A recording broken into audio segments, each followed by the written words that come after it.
राज्याच्या वनमंत्र्यांना मतदानासाठी चक्क 1 तास वन भटकावं लागलं।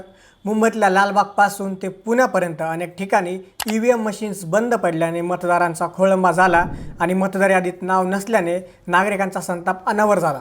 महाराष्ट्रातील 29 महानगरपालिकांच्या निवडणुकीत निवडणूक आयोगाच्या नियोजनाचा बोजवारा उडवलाय का?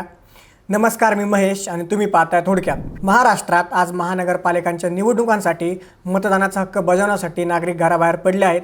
मात्र सकाळपासूनच राज्यभरातून निवडणूक आयोगाच्या कारभारावर प्रश्नचिन्ह उपस्थित करणाऱ्या बातम्या समोर येत आहेत। राज्याचे वनमंत्री गणेश नाईक यांनाच निवडणूक आयोगाच्या दिशा नियोजनाचा मोठा फटका बसल्याचं दिसून येत आहे।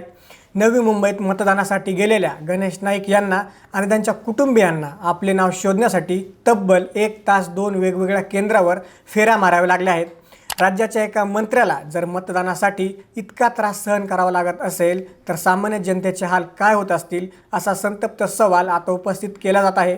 गणेश नाईक, संजीव नाईक आणि त्यांच्या स्नुषा कल्पना नाईक यांचे नाव अखेर कोपरखैरणे येथील सेंट मेरी हायस्कूलमधील केंद्रावर सापडले आहे, पण तोपर्यंत त्यांचा बराच वेळ वाया गेला होता। विशेष म्हणजे नाईक कुटुंबीय नेहमी एकाच केंद्रावर मतदान करतात, परंतु यावेळी आयोगाच्या सावळ्या गोंधळामुळे एकाच घरात राहणाऱ्या सदस्यांची नावे वेगवेगळ्या केंद्रावर विखुरली गेली आहेत। त्यांचे पुतणे आणि माजी महापौर सागर नाईक यांचे नाव वेगळ्याच यादीत आल्याने संपूर्ण कुटुंबाला मतदानासाठी धावपळ करावी लागली।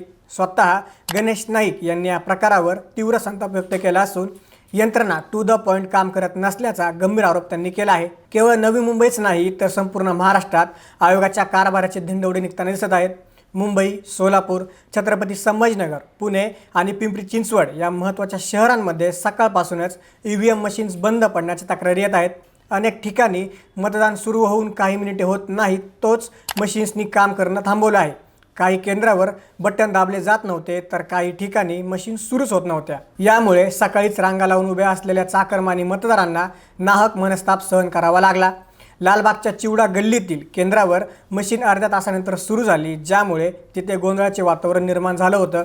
यावर उद्धव ठाकरे गटाचे नेते सुधीर साळवी यांनीही नाराजी व्यक्त करत मतदारांना ताटकळत उभे राहावे लागल्याबद्दल संताप व्यक्त केला आहे। निवडणूक आयोगाच्या या कारभाराबद्दल तुम्हाला काय वाटतं? तुमचं मत कमेंट्समध्ये नक्की सांगा आणि अशाच राजकीय घडामोडी जाणून घेण्यासाठी थोडक्यातला नक्की सबस्क्राईब करा।